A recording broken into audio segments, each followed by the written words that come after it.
This is CB Up for Discussion, a podcast series from Community Business where we tackle DE&I and wellbeing hot topics with special guests from across Asia. Hi, my name is Janet Ledger and I'm the CEO at Community Business. I will be your podcast host for today's episode of Up for Discussion. And today we're really excited to be up for discussion with Fyiona Yong. Fyiona is recognised as one of the pioneering executive coaches in Asia, specialising in diversity, equity, inclusion, or DEI. She is also the podcast host of the Thriving Misfits, a two-time TEDx speaker, and the author of the acclaimed book, How to Thrive as a Misfit. With over 14 years of corporate experience at Royal Dutch Shell, Fyiona excelled in pivotal roles across finance and digital transformation, including her appointment as the youngest global head of customer operations in the company. In 2017, Fyiona transitioned into entrepreneurship, leveraging her extensive experience to empower leaders and organisations as an executive coach, keynote speaker on generational and cultural DEI, and a trainer for corporations and business schools. Her perspectives on diversity, equity and inclusion, as well as leadership, have been prominently featured in esteemed publications such as Forbes and the Financial Times. Fyiona has extensive experience in setting up, facilitating and growing employee resource groups. So in today's conversation, we're going to dive a little deeper into ERGs and their roles in organisations. So thanks for joining us again. And wow, that's just such an amazing CV. So we're thrilled to have you here. Thanks so much for having me, Janet. So let's just get cracking. So the very first question we've got is, can you please share your perspective on the role of ERGs in fostering diversity, equity and inclusion with organisations, and how can they be the most effective? All right. So maybe a little step back here. My experience with ERGs actually started when I kicked off my career in Shell. So I was working out of the refinery in Germany, I have to say. So as you can imagine, I'm in this male-dominated environment, a triple minority threat. I was the only Asian, I was female, and definitely the youngest. So in that space, I always felt a little bit like a misfit, and I wanted to see whether or not there is a group out there in the organization who I can join and not only join, but also potentially support. So I've heard then that there is a young graduates network at Shell, and I signed up to become part of the committee. So not only was I a member, but I really wanted to make a difference by joining them and also trying to help the other graduates have a voice in the organization. So along my career, I started off in an ERG with young graduates, and then I moved into a women's network as part of a member in Germany. And then I was also the founder and the first president for the Women's Inclusion Network in Shell Hong Kong. So that was in 2016. And I would say that's the first time that I've gotten to know community business, and community business was such a huge support to actually help us establish our Women's Inclusion Network. So how can they be most effective? I would say definitely it requires leadership backing. So one of the reasons why we were, successful and we were able to kick off within just 3 months of planning and preparation is because we had leaders in the organization who were extremely and genuinely involved, and also they felt that this is something that we need to do, and it's not just part of marketing. And not only that, we also had leaders from different parts of the organization, including HR, including legal, from the business, and myself as well as head of operations. We were part of the committee to make sure that we can drive not only informative sessions, but create a change in the organization and create a space where we have members who can feel free to speak up without the fear of negative consequences. So one of the ways to make it most effective, I believe, is that an ERG should not be driven by HR Yeah. So if it's driven by passionate individuals who are really, genuinely passionate about supporting one another, about the cause, I think this is how we can really establish a effective ERG. And the other thing is also that we needed to have clear goals. Our why needed to be quite clear. So having that committee, not jumping right into launching the network, but really preparing ourselves properly, making sure we get the funding, making sure that we also find allies externally, like community business, inviting community business, in fact, to share with us in our inaugural launch event, what is the business case in having a women's inclusion network in an organization. So those elements, I would say, definitely would help an ERG to become effective. Wonderful. And on the flip side of that, what do you see some of the common challenges that ERGs face are, particularly in the context of cultural differences across Asia? Right. So I've had the opportunity to join ERGs outside of Asia and then also within Asia. And I found that, of course, there's a little bit of a cultural hesitation to address certain topics, due to cultural sensitivities. For example, discussing gender roles openly in workplaces can still feel a little bit taboo in certain parts of this region. But I think what's really important is that we address this by really framing conversations around shared values like equity, like fairness, opportunity. Everyone wants to feel valued and recognized and respected. And ultimately, of course, driving business success. So when people are happy in the workplace, we will create happier customers. All of that will lead to a great bottom line impact. So making sure that we address these kind of conversations that actually really help to bridge the cultural differences while we're still fostering the dialogue. And another challenge is, of course, ensuring that our ERG initiatives also resonate locally. So I think what's really important is that when I was supporting, for example, one of my clients to establish an ERG within the region, we wanted to also ensure that the individual chapters, the individual countries, so the local chapters could actually localize their initiatives to make sure that it has the biggest impact, because we can't just follow the global or the regional DEI strategies. So we needed to make sure that every chapter also owns their framework, their initiatives, and their strategies. Yeah, I know that. I was involved in ERGs in Australia, which is where I originally started my career and ended my corporate career in Hong Kong. And to assume that you can just lift, a sort of head office strategy and put it in another cultural context is setting yourself up for failure, I think. Yes, absolutely. So yeah, it's really important. Yeah. And just on that, and I guess as well, another thing that you can tend to see is we don't want to be just checking boxes. So how can ERGs make sure that they're not just performative and they're actually driving genuine change in an organisation? Right. I really love that question because I also always say that for me, when I run workshops, when I do talks, it's not supposed to just be informative, but I really want others to implement what they have learned, what they have heard. So during my time, for example, as the president of the Women's Inclusion Network at Shell, it's also moving beyond just planning events and having conversations, panel discussions, but really focusing on tangible outcomes, so measurable outcomes. So one of the things that we've done is work very closely with our human resources department. First of all, also needing to understand the demographics, the data and the facts. And for example, what's the percentage of female leadership in the organization? And one of the things that we did beyond just planning events is to really advocate, for example, for improved maternity leave policies.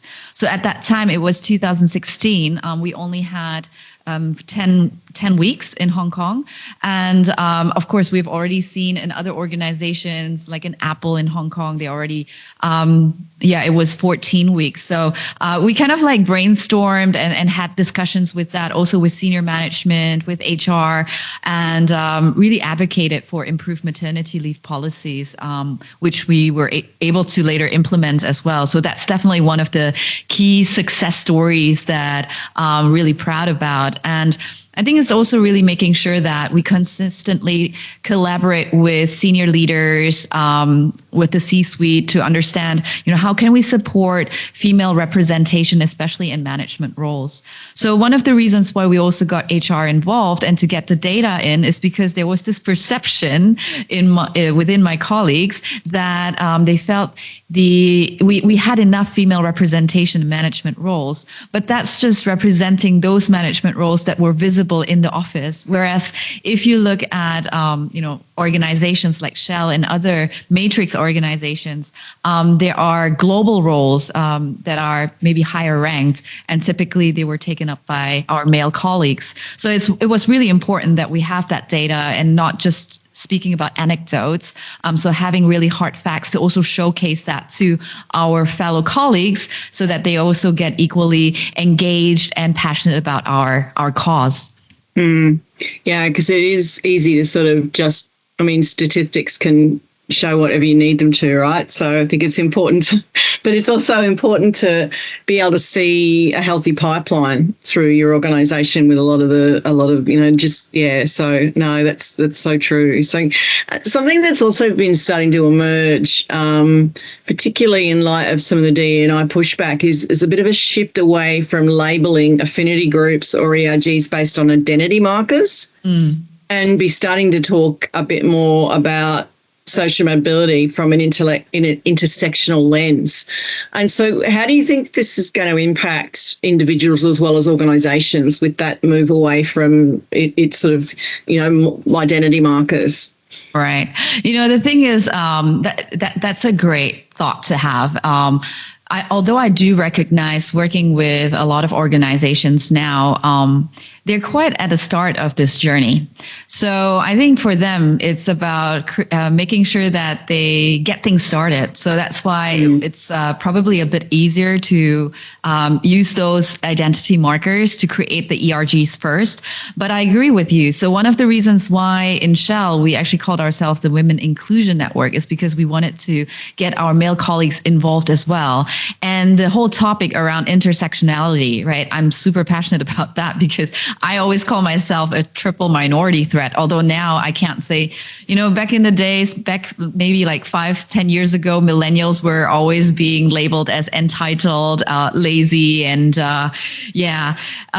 nowadays we don't talk about millennials anymore. Now it's the Gen Z. But at that stage, I would say I'm the triple minority threat. But nowadays, it's really about looking at intersectionality. It's basically like a piece of puzzle, or it's like pieces of a puzzle. And when we look at it that way, it really incorporates all of the aspects of a person's identity, right? It allows us to really be a three-dimensional human being. That's always what I like to say. So definitely, I would say, once the ERGs have been established, I think the next step is really to look at it from an intersectional lens, really focusing on that and shifting the conversation away from boxes to systems. So, for individuals, this really means that we are acknowledging that overlapping identities, like I said, like gender, ethnicity, socioeconomic status. It really shapes our experiences. And of course, it makes it even more complex, but then again, that's the beauty of as a human being, right? That one size fits all approach just doesn't work. Yeah, because I feel it's something that's been lost along the way in conversations around D&I that's potentially feeding a backlash. Aside from the sort of geopolitical things that are going on, is that D&I is something that's for minorities and for specific identity markers, and that's just not the case. So it's finding those ways to get the message through that it's actually providing that level of playing field for everybody. regardless of all of those things that intersect in our identities. So, I think it's certainly a time for reflection. Yeah. So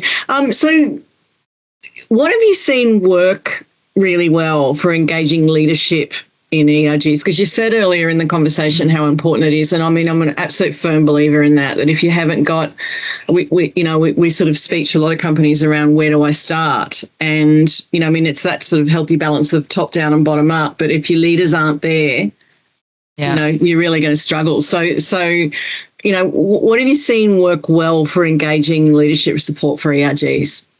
Well, I feel that definitely you need to have individuals on the committee who are genuinely passionate about this topic. So whether it's a women's inclusion network, whether it's an LGBTQ plus network, generations networks. Nowadays, I'm working a lot with generations ERGs. You need to have committee members, maybe even the leader of that ERG, to be absolutely passionate, genuinely passionate about it. And it's not just doing it for their CV. It's not just doing it for marketing purposes, but it's really something that they feel is a selfless deed. And you really need to have someone like that to drive it. And I would say that also helps to influence the leadership team. So of course, everyone knows it's good to have something like that, but I think it's important to us for us also to, as committee members, to also highlight, for example, what's the return on investment, because we do need some sort of funding, right, to organize events, to organize panel discussions. I think this is really important to also highlight how gender diversity could impact, let's say, team performance, innovation. And that's the reason why we invited community business, because you have the data, you have the facts there. And I think that I would definitely recommend any committee who is trying to launch an ERG in their organization to speak to community business or any other NGOs who are able to support them to also have an external perspective, that external lens. I think that was really helpful for us. And the other thing is also to share how other organizations are being successful, successfully driving, let's say, gender equity because they have an ERG. So really bringing in the stories, real life stories, and also highlighting that we're actually looking beyond just what's happening in the organization. So it's not only just supporting, let's say, the female colleagues in our company, but it's also how can we bring this beyond Shell or beyond the organization by, for example, linking up with other ERGs from different industries, different companies, and really creating that synergy and best practice sharing. I think all of that would definitely influence leaders to be on board with it. Yeah, and I mean, that sort of leads nicely into the next question around how they serve as a platform for personal development and empowerment for the members that are in there. So have you seen some lovely examples of how that does help develop individuals and empower them within their organisations?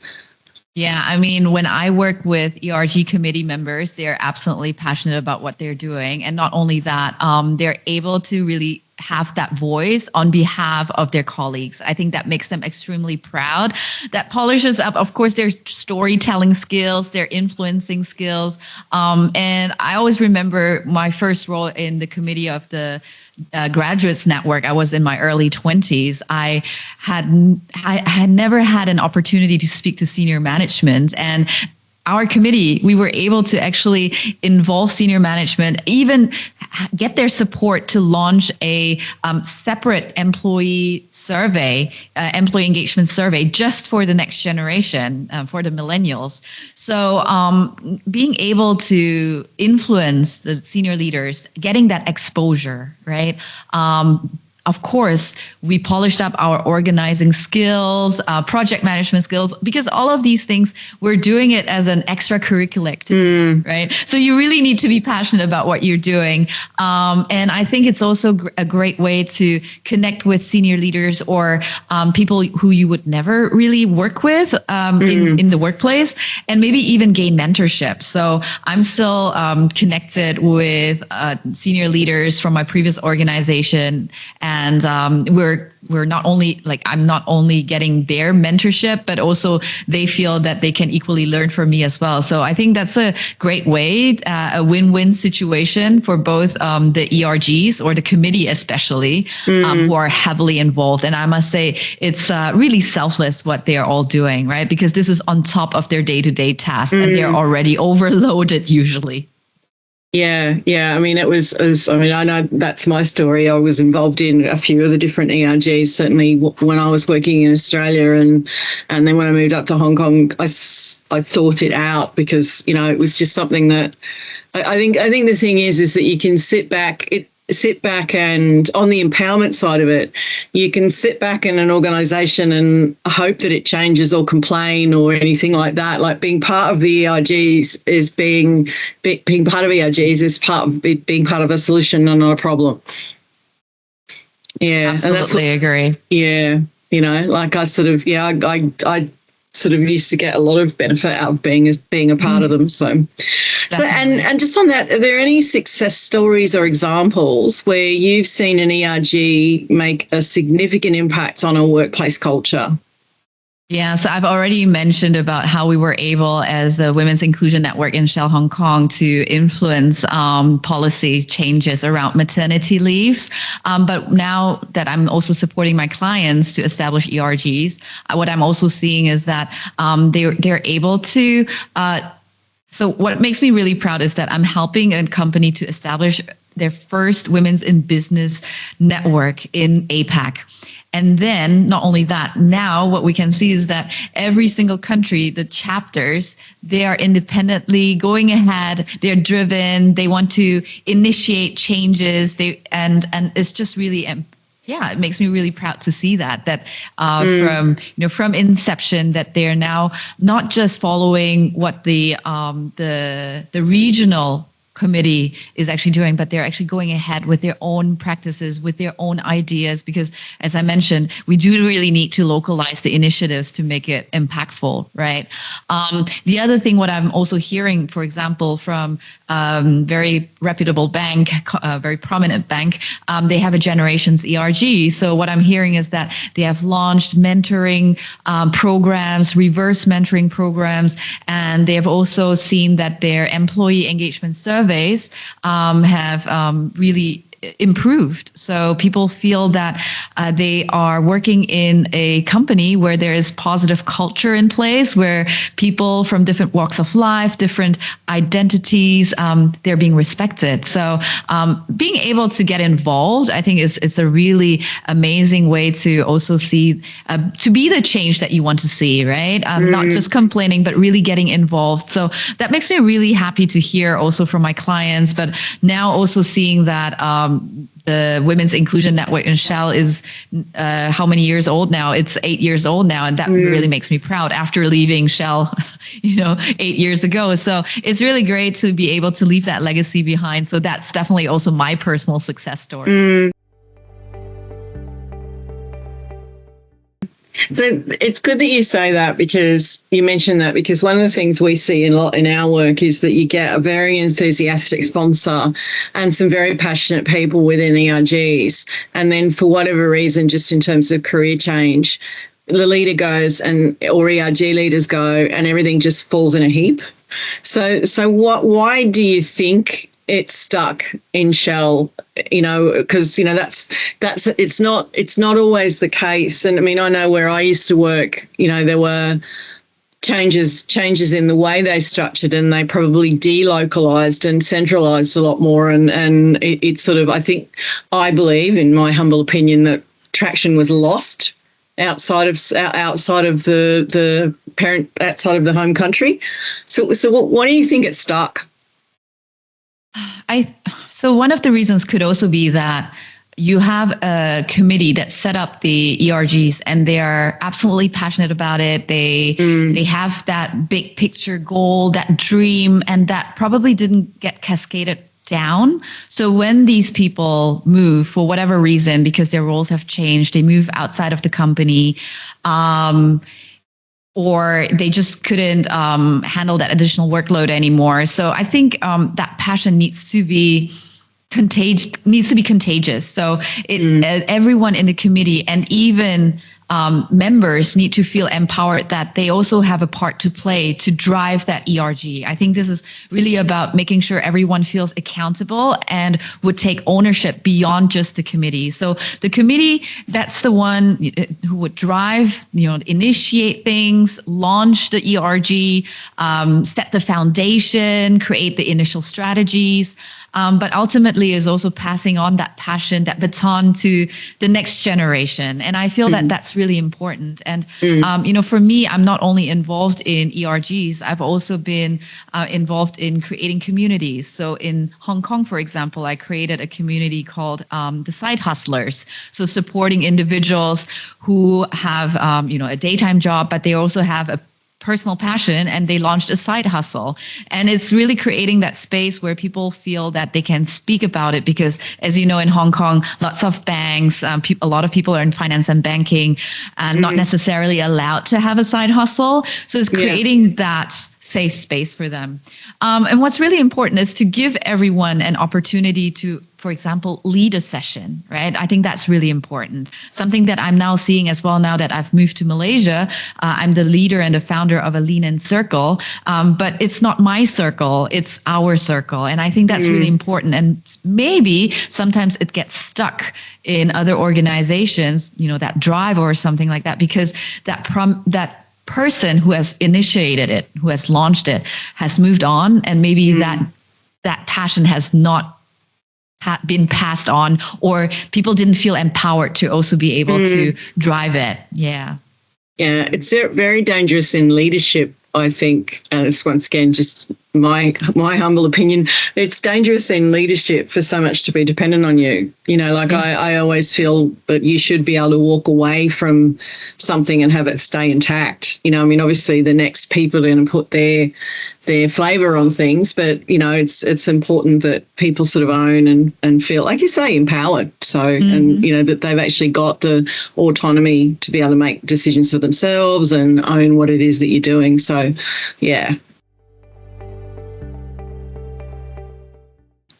So you talked about some of your experience around setting up new ERGs, and it's a question we get asked a lot. And I also want to say thank you for giving us a plug in that. So it's always we're always grateful when people give us a plug for the work that we do. But if someone is coming to you asking you for advice on starting up a new ERG, what do you tell them in terms of where to start? It really starts with the committee members. So you really need to have a committee who is driven. You probably need to have someone who heads that one first, who is extremely passionate about that cause, making sure that the committee is able to, of course, we already mentioned, influence leaders to get them on board. So one of the suggestions that I always like to make is to involve these specific leaders, especially in the inaugural committee setup.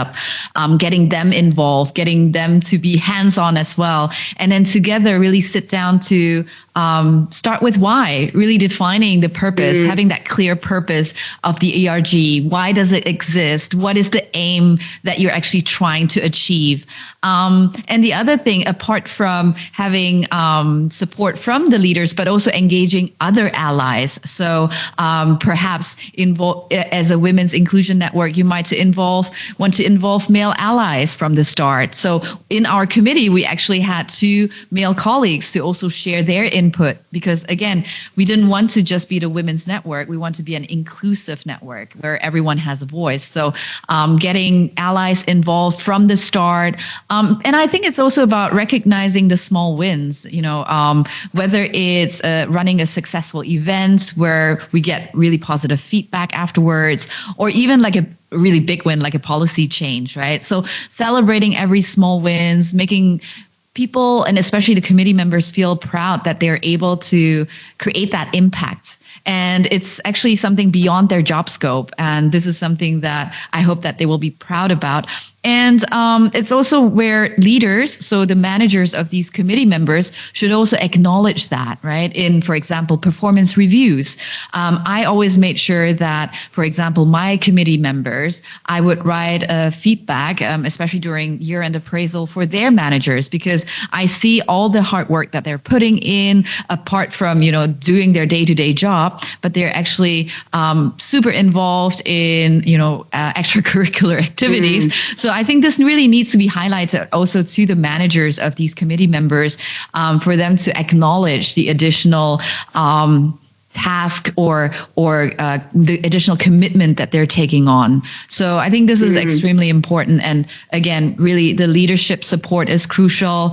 You do need a little bit of funding, of course, to create these events, to make it impactful. And bringing external perspective in, whether it's through community business, whether it's through engaging or liaising with other ERG networks from other organizations, really making sure that we keep up the momentum and that everyone feels that they can play a role in that space. Yeah, I think what really resonates for me there is the why, because it can be, you sort of, you can't do everything at once.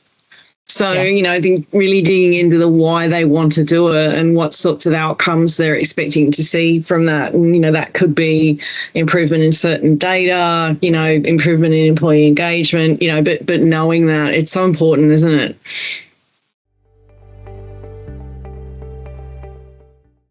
So we've come up to our last question. I can't believe the time's flown so quickly. and this is the last question. So the last question is something we ask all of our guests. Okay. So what do you think is the biggest way we can create a ripple of change throughout society? Right. And I feel that it really should start with you as an individual. So one of the reasons why I launched the podcast, the Thriving Misfits, is really hearing from individuals, inspiring people who are making a difference in their communities, in their environments, and they're not waiting for changes to happen. So one of the reasons why I joined so many ERGs or even founded one is because I didn't want to just wait for the change to happen. I didn't want to wait for someone else to initiate it. So if it doesn't exist, let me see whether I can put something in place like that, right? And I feel that it makes us more empowered. It helps us to move away from that victim mindset and just waiting for the change, and really be the driver, right? Being in that driving seat for the change. And I think that really can create a huge ripple effect throughout society. So everyone feeling that they have a role to play, that they have a voice. So that's why I want to, with my podcast, I wanted to make sure everyone has a voice. And I'm a strong believer. Everyone has an amazing story to tell, and we can learn from their resilience and how they were able to break through all the adversities. And that's why I feel that really making sure that we all have that role to play to create that momentum, to create that change instead of just waiting. Well, you're a wonderful example of someone who has stepped up and decided to do all you can to create a ripple of change to society, Fyiona. So I wanted to thank you for being our guest on today's podcast. And I look forward to our continued collaboration in terms of what we're all trying to change in society. So thank you. Thank you so much for having me, Janet. Thank you for listening to CB Up for Discussion. For more information about our work across Asia, head to the Community Business website.